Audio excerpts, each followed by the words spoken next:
नमस्कार साथियों, स्वागत है आप सबका रमा क्लासेस में। और आइए देखते हैं आज 23 जनवरी 2025 के करंट अफेयर्स को। ये करंट अफेयर्स आपका यूपीएससी के लिए, SSC, RRB, CTET, BPSC, Jharkhand के टेट, पुलिस, इस प्रकार के जितने भी परीक्षाएं होती हैं जिसमें भी करंट अफेयर्स से क्वेश्चन पूछे जाते हैं उनके लिए बहुत ही इम्पोर्टेंट है। तो 23 जनवरी 2025 के करंट अफेयर्स में हम 22 जनवरी और उसके आसपास हुए प्रमुख घटनाओं को हम जानेंगे जो आपके आने वाले परीक्षाओं के लिए बहुत ही इम्पोर्टेंट है। वीडियो के अंत तक बने रहेंगे।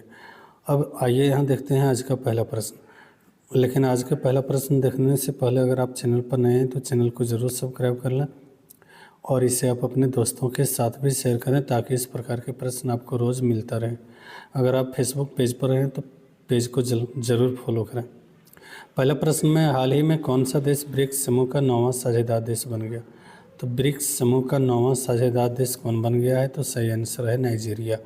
नाइजीरिया किसका जो है सो साझेदार बन गया? ब्रिक्स का। अगला प्रश्न, विश्व बैंक ने भारत के लिए 6.7% की वृद्धि का अनुमान लगाया है जो वैश्विक वृद्धि दर का कितना अधिक है? तो वैश्विक वृद्धि दर से कितना अधिक है? तो याद रखना वैश्विक वृद्धि दर से 2.7% अधिक है। तो आप वैश्विक वृद्धि दर कमेंट बॉक्स में बताइएगा हमें कितना होना चाहिए। तीसरा प्रश्न में, हाल ही में उत्तराखंड सरकार ने 2070 तक कार्बन न्यूट्रलिटी प्राप्त करने के लिए किस देश के साथ सहयोग शुरू किया है? आपका ऑप्शन में ये 4 देश ऑप्शन है और इसका जो सही आंसर है वो है सी नंबर, आइसलैंड। तो आइसलैंड के साथ क्या हुआ है?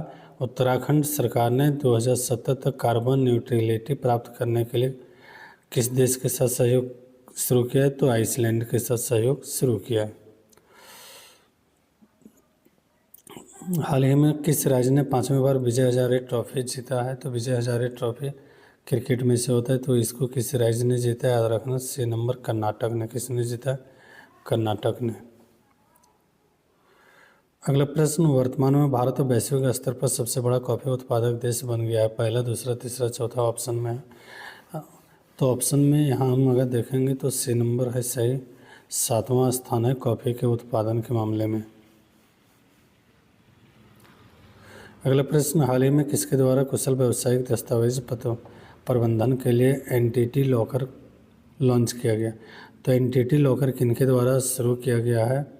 यह व्यावसायिक दस्तावेज प्रबंधन के लिए है और किस बैंक के द्वारा या किस संस्था के द्वारा शुरू किया गया?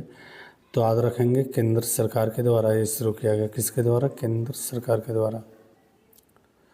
अगला प्रश्न, हाल ही में खाली जगह के रत्नागिरी बौद्ध स्थलों को 1200 साल पुराना बौद्ध मठ मिला है।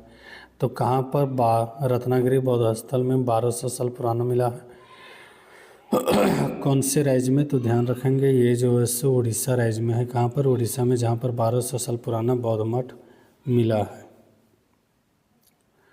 रबी फसलों की बुआई कुल क्षेत्रफल इस वर्ष कितने हेक्टेयर पार पहुँच गया? मतलब कितने हेक्टेयर के पार जो है सो बुआई हो रही है रबी फसल का इस वर्ष?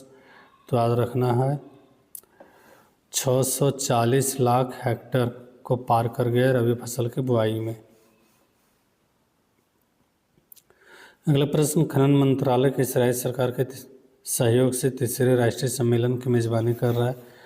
तो तीसरे राष्ट्रीय सम्मेलन की मेज़बानी जो कर रहा है किस खनन मंत्रालय किस राज्य सरकार के सहयोग से कर रहा है? तो याद रखेंगे उड़ीसा राज्य के सहयोग से कर रहा है खनन मंत्रालय जो है तीसरे राष्ट्रीय सम्मेलन की मेज़बानी।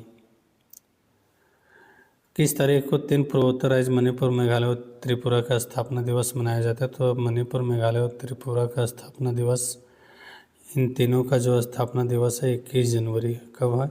21 जनवरी। 27वां अंतर्राष्ट्रीय कांच कांग्रेस 2025 का उद्घाटन कहाँ किया गया है? तो 27वें अंतर्राष्ट्रीय कांच कांग्रेस 2025 के उद्घाटन कोलकाता में किया गया। कहाँ किया गया? कोलकाता में किया गया। किस राज्य ने भारतीय भेड़ियों के आवासों की सुरक्षा के लिए एटलस लॉन्च किया? भारतीय भेड़ियों की सुरक्षा के लिए एटलस लॉन्च करने वाले कौन से राज्य हैं? तो याद रखना है गुजरात। कौन से राज्य? गुजरात। अगला प्रश्न, उत्तर प्रदेश के मुख्यमंत्री योगी आदित्यनाथ ने कहा हाथी बचाओ केंद्र का उद्घाटन किया? हाथी बचाव केंद्र का उद्घाटन कहाँ पर किया गया है? योगी आदित्यनाथ के द्वारा। तो याद रखेंगे सी नंबर, गोरखपुर।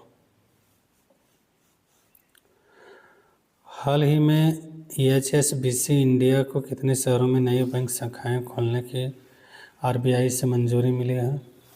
तो नई बैंक शाखा खोलने के लिए RBI से कितने शहरों में मंजूरी मिला है? कौन से HSBC इंडिया को तो याद रखना है 20 शहर। तो 20 शहर में नई शाखा खुलेंगे किसका? HSBC का। और ये आज का अंतिम प्रश्न। तो जनवरी 2025 में किस देश के माउंट ईबू में 1079 बार ज्वालामुखी विस्फोट हुआ? तो किस देश में 1079 बार ज्वाला विस्फोट हुआ? याद रखना, इंडिया में तो कभी नहीं होता वैसा। सही आंसर है इंडोनेशिया। तो इंडोनेशिया में जनवरी 2025 में माउंट ईबू में 1079 बार क्या हुआ था? ज्वालामुखी विस्फोट। और इसी के साथ आज का ये करंट अफेयर समाप्त होता है। आप सब वीडियो के अंत तक बने रहें, इसलिए आपका बहुत बहुत धन्यवाद।